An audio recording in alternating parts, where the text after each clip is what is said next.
Namo Adida Phat. Thanks so much for joining me for a daily practice check-in. Listen, listen, listen. This wonderful sound calls us back to our true home.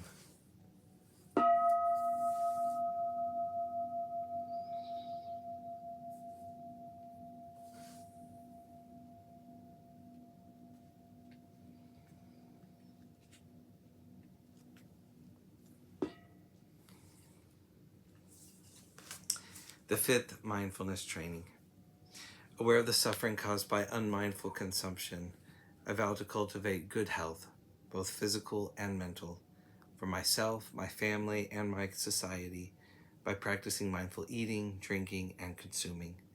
I will ingest only items that preserve peace, well-being, and joy in my body, in my consciousness, and in the collective body and consciousness of my family and society.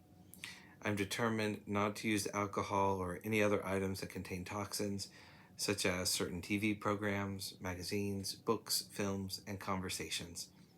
I'm aware that to damage my body or my consciousness with these poisons is to betray my ancestors, my parents, my society, and future generations. I will work to transform violence, fear, anger, and confusion in myself and in society by practicing a diet for myself and for society. I understand that a proper diet is crucial for self-transformation and the transformation of society.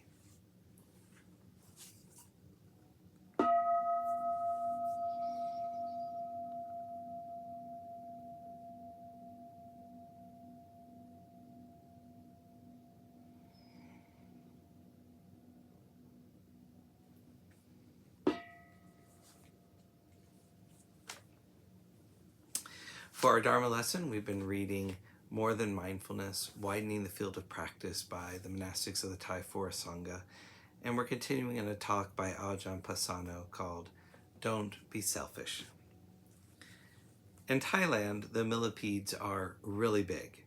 They have 1,000 legs.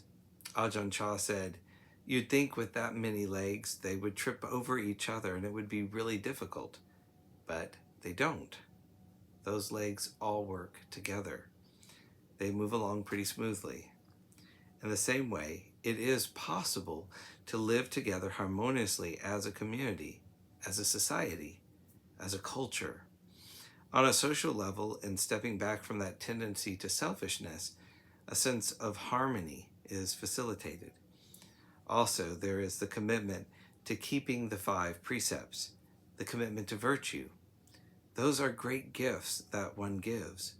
That sense of giving the gift of security, of compassion, of safety, by being willing to refrain from harming, to refrain from taking what is not given, to refrain from sexual overtures and complications, to refrain from speech that is unskillful, to refrain from consuming intoxicants. In giving up selfishness, we can offer this tremendous gift of safety, security, compassion, and care to the world. That really brightens the mind. When the Buddha speaks of precepts, speaks of virtue, firstly, there is the harmlessness of it, but also it is not stained, it's not spotted, it's not complicated. It is conducive to composure. It is conducive to settling. When we do step back from those selfish competitions, selfish views or desires, it leads to a sense of settling and composure externally, but also internally. That view of seeing the danger, that willingness to relinquish and to let go, to have that commitment to conduct that is harmless, brightens the mind. When there's harmony among us, when we go to meditate, we are not carrying around the story of the latest conflict or the latest kind of difficult interaction that one has had, especially when it involves some kind of selfishness. It's always somebody else's problem. It's always somebody else's fault. It's never me.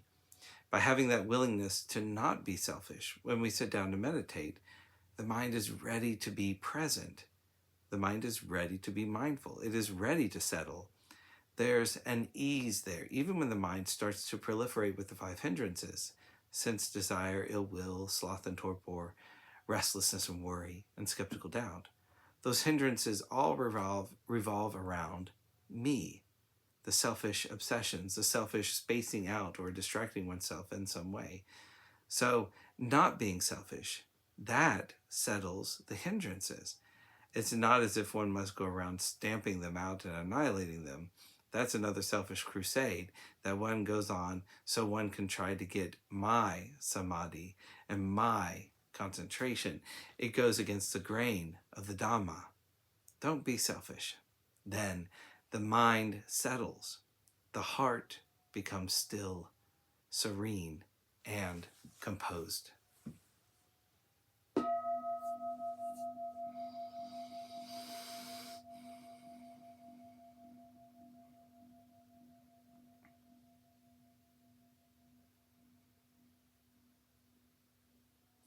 May all beings be well. May all beings be happy.